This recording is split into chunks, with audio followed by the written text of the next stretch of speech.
Greetings, welcome to a quick video tutorial on Adobe Bridge and how to do some basic editing. Now here, um, I've got a standard traditional portrait of a couple in a church. I usually like to shoot from the back of the church so I can get more of a grandiose type of feel of the altar and the whole building. And so what I'm going to do is I'm going to go into Bridge and let's see, there we go, and open it up in Camera Raw. Now, I'm not a big fan of, and I'm going to be probably chastised for saying this, but I'm not a big fan of Adobe Lightroom.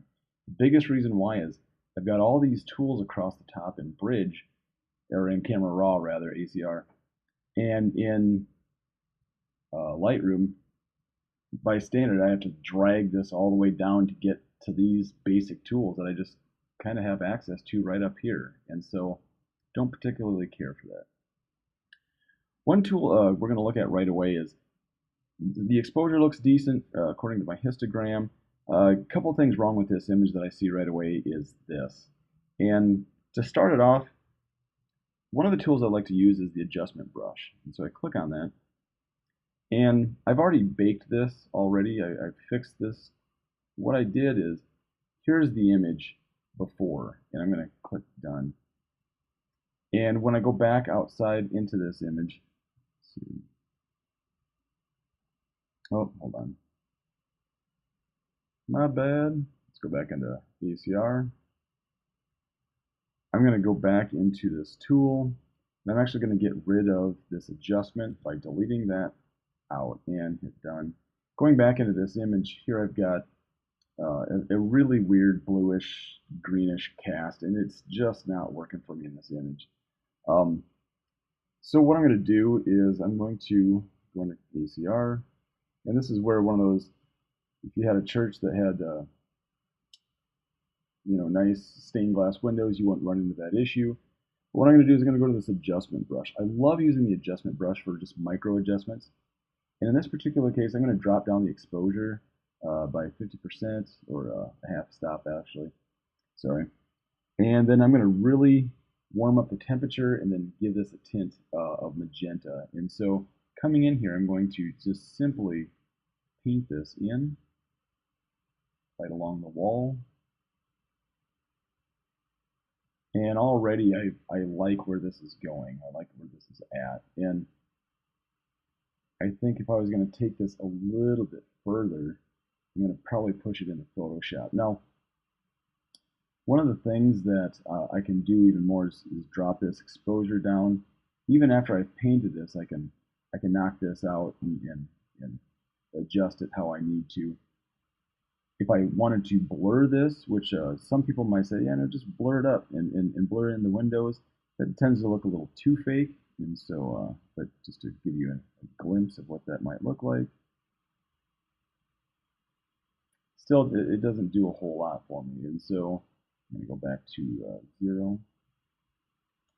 And let's see, one of the things I wanted to do before I adjust this is go back into my main settings. I'm going to go to lens correction.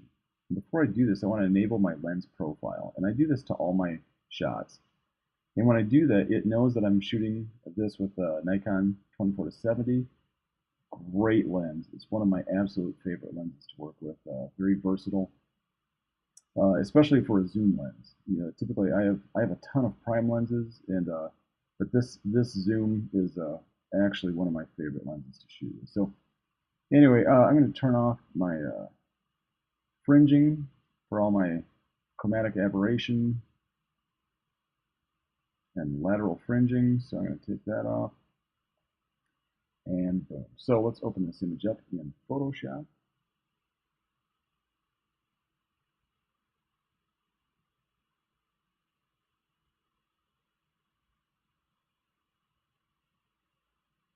And we'll wait for it.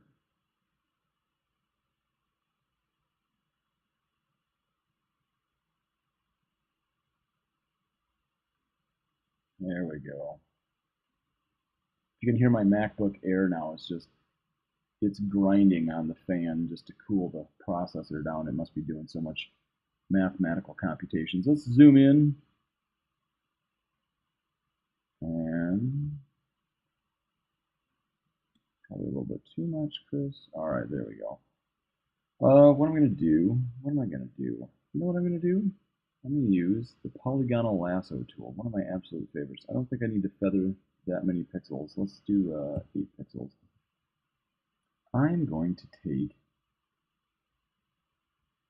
a sample. Let's do a little bit more here. I'm going to swap this out.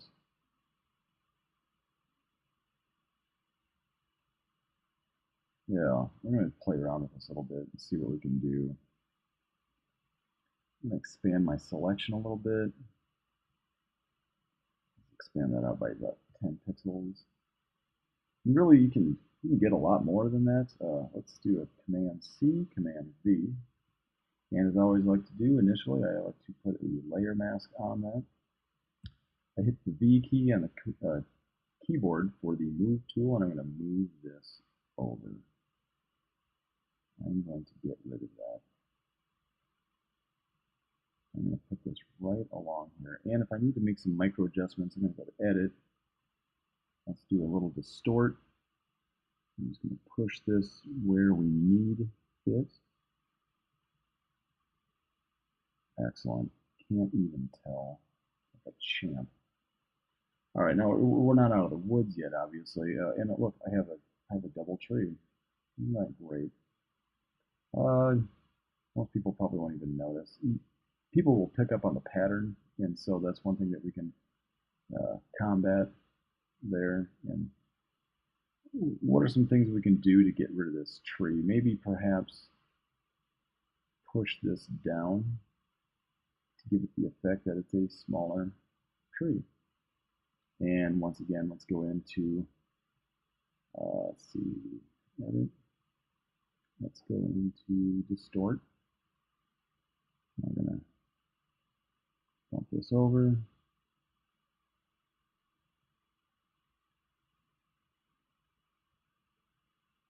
Try to get the angle right in there.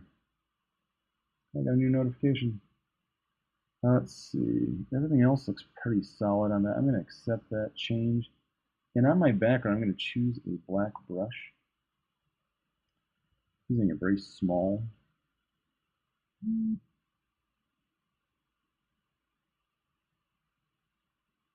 It almost actually looks like this tree was cut off at one time. And I'm really liking where this is going. And so what am I going to do with this? Let's do, you gotta love this. Actually, I'm going to repaste that again. Use my move tool, and let's put this just like a shrub. I'm going to get rid of this shrub. And first thing, make a little quick mask there.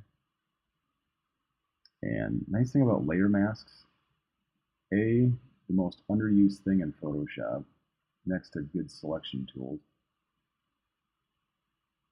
But also, again, I totally lost where I was going with that. Oh, if I want to go back, I can just repaint. The thing about erasing a layer is that once it's gone, it's gone. I mean, you can use the history brush to kind of get it back, maybe, but layer masks are where it's at, and so people don't get that. I wish they did. Just see the light. Great. Look at that blending. Excellent. Now we're going to blend this up a little bit more. So edit. Let's see, distort. Let's bring this up. And bring that up.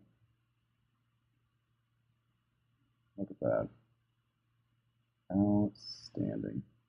Accept that. Go back to my brush tool, B for brush. And I'm just going to lightly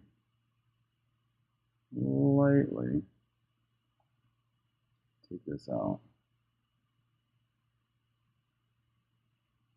And if I wanted to, I can reverse it. Most people won't even really notice what's going on in this image. I can kind of erase some of this, see where it's going, and make an artificial tree out of this. Let's see. And that back. Look at that. And no one would ever really be no the wiser. Hey, look at that. So now as I zoom out of this, I'm going to hold the Alt key. So here I've got some nicer foliage out here that really works for me, and I can crop this the way I want to crop it later on in Bridge and whatnot. So anyway, that's a very brief tutorial on how to use some simple tools, both using ACR, bringing it into Photoshop, finish it off, and then go from there. So thanks for watching, and I hope you got something out of this.